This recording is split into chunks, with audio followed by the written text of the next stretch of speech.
Hey, salut à tous, on se retrouve aujourd'hui pour une nouvelle vidéo sur la chaîne Tech & Shoot.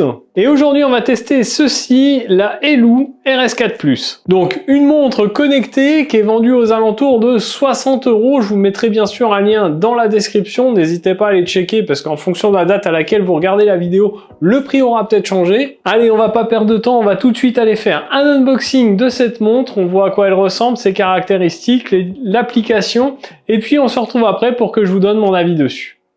Voilà, on se retrouve ensemble pour faire l'unboxing de cette Eeloo RS4+. Donc celle-ci vous arrive dans cette boîte, on a bien sûr la photo de la montre, la marque, le modèle. Sur le côté gauche, ils mettent en avant l'écran AMOLED 1,78 pouces. De l'autre côté, le tracking du SpO2, donc de l'oxygénation du sang. Et à l'arrière, on retrouve quelques caractéristiques principales et les différentes couleurs de la montre, donc noir, argent et un peu rose, on dirait, rose clair. Lorsqu'on ouvre, on découvre bien sûr notre montre que je vais détailler après. En dessous, on a le petit câble de rechargement qui est, ça va, qui a une bonne taille, qui est plutôt long. Et un manuel d'utilisation dans beaucoup de langues, mais pas en français, ça c'est un petit peu dommage. Alors, notre montre, la voici, on va enlever le petit écran de protection. Donc on est sur une montre qui est quand même assez imposante. Elle fait 45,2 mm de long, 37,2 mm de large et 10,4 mm d'épaisseur. Alors le bracelet est un bracelet un petit peu particulier puisqu'on est sur un bracelet aimanté, donc pas de fermeture, on verra à l'utilisation si ça tient bien, mais ça a l'air, hein. Vous voyez que là si je tire, il faut quand même tirer assez fort pour que ça parte. Donc ça me paraît plutôt pas mal. Concernant l'écran, eh bien je vous l'ai dit au début, on est sur un écran AMOLED de 1,78 pouces avec une résolution de 368 par 448 pixels. On a une batterie de 230 mAh, qui nous donne une autonomie environ de 10 jours. Elle est certifiée IP68, donc étanche. Pour le poids, on est à 57,6 grammes. Elle va fonctionner en Bluetooth 5.1. On a un petit bouton ici sur le côté, les capteurs en dessous avec la connectique pour la recharger. On va essayer de la démarrer, voir si elle est chargée quand elle arrive. Donc voilà, elle démarre, l'affichage de la marque. L'écran a l'air plutôt pas mal. Donc ici, hello, welcome. On va pouvoir choisir la langue. Est-ce qu'on a le français? Je l'espère. Et malheureusement, on n'a pas de français. Alors ça, c'est un petit peu dommage. Je suis un peu déçu. On va la mettre donc en anglais, hein. Et là, il nous demande de scanner le QR code pour télécharger l'application. Donc, on va le faire tout de suite, hein. Alors, ça nous amène sur le site de Eeloo. On va aller sur Google Play. Et voilà, l'application, c'est Eeloo Fun. On va la télécharger. Alors, voilà, j'ai téléchargé l'application Eeloo Fun. Alors, elle est en français. Ça, c'est plutôt cool. On accepte. Identifier, s'inscrire. Donc moi j'ai pas de compte, il va falloir créer un compte. Donc on clique sur inscription. Donc là on rentre tout simplement notre adresse email. Alors là ensuite il va falloir configurer nos données, donc date de naissance. Ensuite notre taille et notre poids. Et donc on arrive sur la page d'accueil de l'application. Donc évidemment comme je viens de démarrer, hein, je n'ai pas encore de données. Donc ici on va avoir les activités quotidiennes avec nombre de pas, la consommation de calories, le temps de l'exercice, le surveil de la qualité du sommeil, le nombre de pas, consommation de calories, rythme cardiaque, oxygène sanguin, le poids. Ici on va avoir du sport, donc la course en plein air, la marche en plein air, on a pas mal de choses. Donc la montre elle est équipée d'un GPS, hein, on va être localisé. Et ici donc on va ajouter l'équipement, donc le Bluetooth n'est pas activé, hop, on l'active, on autorise. Alors c'est une RS4+, hop, il me la trouve rapidement quand même. Voilà, donc là, la montre, on confirme,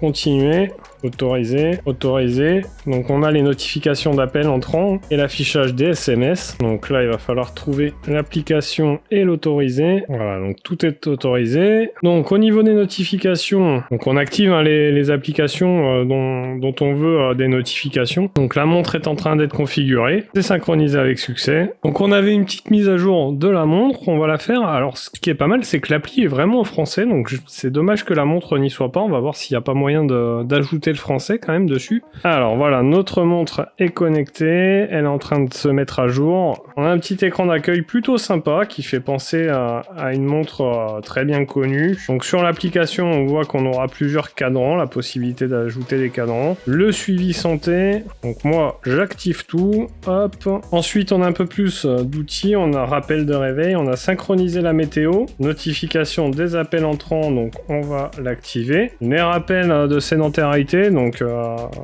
qui vous dit que au bout de 60 minutes il faut vous lever, il faut bouger. Réinitialisation d'usine, la mise à niveau du microprogramme à propos de l'appareil, donc c'est les numéros de série, etc. Là on a la possibilité de régler des objectifs, configuration, donc compte et sécurité, on a la possibilité de changer son email, de mettre un compte WeChat, Facebook, Twitter, configuration d'unité, donc système métrique et kilo pour ma part. Retour d'expérience, là c'est quelques petites données. Et donc voilà pour l'application, on va s'atteler maintenant à la montre. Donc le bouton il tourne mais il ne sert à rien en tournant. On a un petit écran d'accueil avec ici l'heure, la date. Si on glisse vers le haut, on a les notifications de messages. Si on glisse vers le bas, on va avoir quelques petits paramètres. Donc là, la lampe qui sera juste en fait un éclairage de la montre en blanc. Donc voilà, on a quelques petites options. Là, on peut aller dans les paramètres, le format du temps, la luminosité, etc. Hop, si on glisse vers la droite, on revient en arrière. Les exercices, les préférences. On peut pas mettre la montre en français, donc c'est un petit peu dommage vraiment. Ensuite, si on va sur la droite ici, on va avoir nos notifications d'exercice. Ensuite, le rythme cardiaque, le stress, le SPO2, la surveillance du sommeil, et on revient à l'écran d'accueil. Ici, quand on est sur cet écran, si on clique une fois sur le bouton, on va avoir différentes applications, donc comme la musique, etc. On a pas mal de choses, on a une calculatrice si on veut. La météo, bien évidemment, on peut aller dans les paramètres, enfin bref, on a accès à pas mal de choses. Donc voilà un petit peu pour le tour de la montre, je vais la tester pendant quelques temps, et puis on se retrouve tout de suite pour que je vous dise ce que j'en pense. Alors, vous l'avez vu dans cet unboxing, on a une montre plutôt bien finie, un écran très qualitatif. Franchement, j'ai été agréablement surpris de la qualité de l'écran. Il a une bonne luminosité, que vous soyez à l'intérieur ou à l'extérieur en plein soleil, vous allez pouvoir lire votre montre sans aucun problème. Ça, c'est quand même un gros point positif. Souvent, il y a des montres pas chères où l'écran est pas très lisible, et bien là c'est pas le cas, il sera parfaitement lisible et ça c'est plutôt cool. Ensuite, ce que je trouve un petit peu dommage par contre sur cette montre, c'est qu'on n'a pas la possibilité de la mettre en français, alors que l'appli elle est en français complètement, vous l'avez vu. Donc ça c'est un peu dommage. Après on comprend parfaitement ce qu'on fait, il n'y a pas besoin d'avoir un très gros niveau en anglais pour comprendre les fonctions de la montre. Mais j'aurais aimé qu'elle soit en français. Globalement, les mesures sont plutôt bonnes, même si il y a quelques écarts, notamment au niveau des pas ou du rythme cardiaque. Après, ça reste très léger l'écart et c'est parfaitement acceptable au vu du prix de la montre. Globalement, l'appli, elle, est pas trop mal.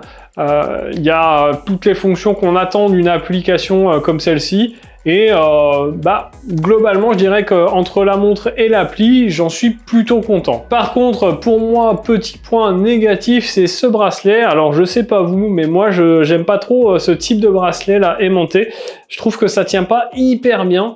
Notamment, j'ai essayé de la garder la nuit pour la gestion du sommeil. Au bout de la nuit, j'avais plus la montre au poignet. Donc, un petit peu dommage. Après, le bracelet, ça change, il est changeable sans aucun souci. Donc voilà, si la montre vous plaît et que vous aimez pas trop ce type de bracelet, pensez à acheter un autre bracelet, ça passera sans problème. Donc globalement, est-ce que je peux vous conseiller cette montre? Bah oui, sans aucun souci, si la partie anglaise ne vous dérange pas, eh bien allez-y, vous serez pas déçu de cette montre, elle a toutes les fonctionnalités qu'on attend, même plus qu'on attend à ce prix-là. On peut lire ses SMS, on a les notifications d'appel, etc. Et franchement, ça marche très très bien. Donc voilà pour cette vidéo sur la Elou RS4+, j'espère qu'elle vous aura plu. N'hésitez pas à me dire en commentaire ce que vous pensez de cette montre, dites-moi ce que vous pensez de la vidéo. Si vous l'avez aimé, n'hésitez pas à mettre votre plus gros pouce bleu. N'oubliez pas de vous abonner à la chaîne et de cliquer sur la cloche pour recevoir une notification à chaque fois que je publie une nouvelle vidéo. Vous le savez maintenant, c'est les lundis, mercredis et samedis. Nous, on se retrouve dans une prochaine vidéo. En attendant, prenez soin de vous. À plus et bon shoot!